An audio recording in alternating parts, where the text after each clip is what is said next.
and the leadership of the Benin leadership team and the Banahene Foundation who will make us Banahene and got the years and the Ninia Banahene Bania. Then the woman then I would say then the power of Mafia and then the said I am Yo, Contonchi Media. Me aminu abere ma meda wase. Na wodi bibia share densa.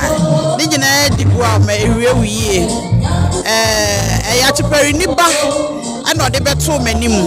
Se team a wo mu ni me ame sister Penny oheme ana na komfo ne ba obaya no de beto manim. And o say opese why collaboration with me na sa program yi emra so.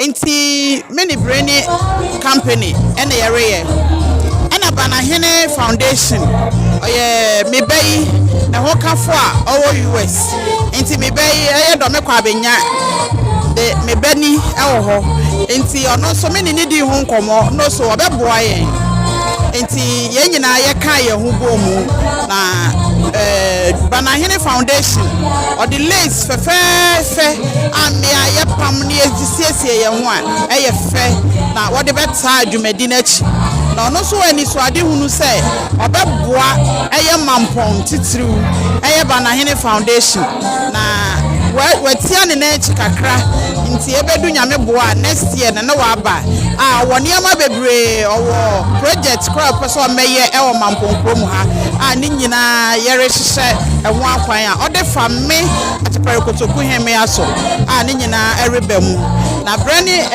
team ni wura no onu ni jiu na onu so woje me fel so ene me ye edi nsam so ema eho hyehyɛ nyina ye di gu apon so ema enne sa adwumadi abaso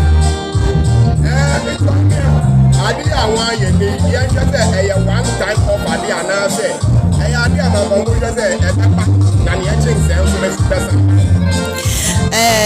sesi ani ayesre nkwa ene ahoden se obode ene ye nenanom koso hweye nso a ade a ye ba beye ne ya ma na broso ne ye behwe po sai me ne wan di kan adi nkomo se erin ye Mampongfo efi se media den so adoso ho ye meja fam bi okuapem ni enti baby bia se ye koye within akuapem na ye de boa community no ya ye ready ye be ye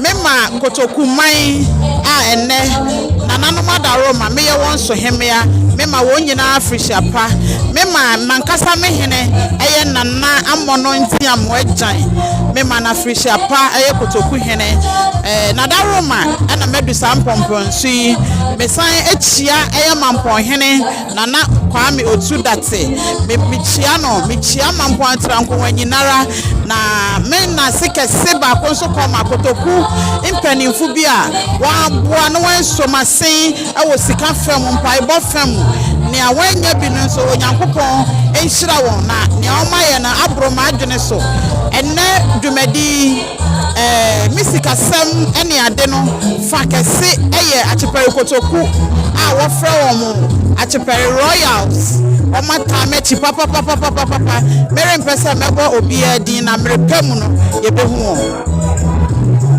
that's why Banahene Foundation for ever kasa Banahene Foundation yeah no Banahene Foundation mama piku penny akasa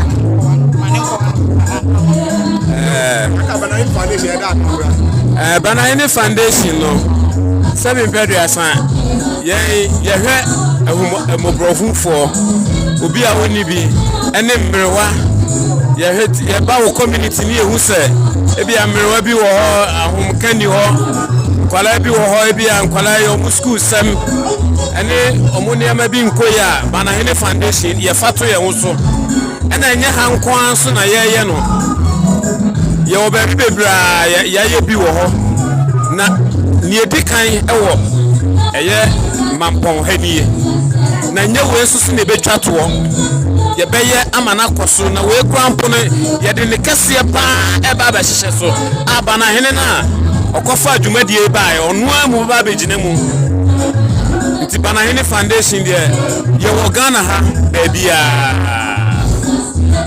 eti ana program ni mo te ne den ana mo de mo beje wuta ne ma ye ho bewura emu ne se Nana Hima ye maame aye ne no edi nsawoso ye kasa bibia mu na odeto ye ni mu se dwumadie se na obedi ti yesu ha dwumadie a obedi no yesu ye ntimi hwe ne kwa na wose yenso ye beso na se ni ye boa no e ma dwumadie ne koso yi e ma Mampongfo animonyam ba Mampongkro ni mu ti anu anti na Nana Hima ana wesu entwato e wo Mampongkro ma se Nana Hima de bia ye ne Nana Hima e de di nsawoso ti ye beye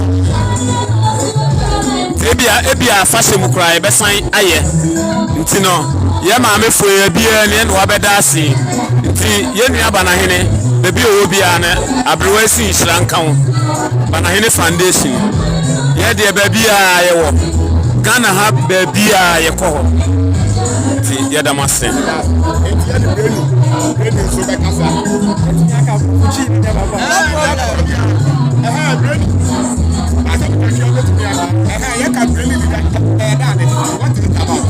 Okay, thank you very much. So the Benin Leadership Team is a non-profit organization. What we do is we are into leadership development, especially the youth. But then every year we dedicate 1 month to do a project in a community, a health screening. Maybe there is a water crisis somewhere. Maybe there is no light somewhere. We gather funds and then we bring a solution to that problem. So that's what we do.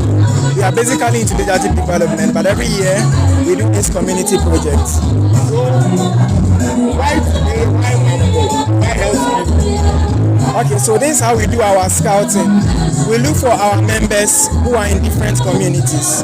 So fortunately, one of our teammates happens to be part of this community, just like Nana Hima mentioned. So she recommended it, and then we followed up, and then it came up to. We expect more from you now that you are done with Mampongfo, you are done with us.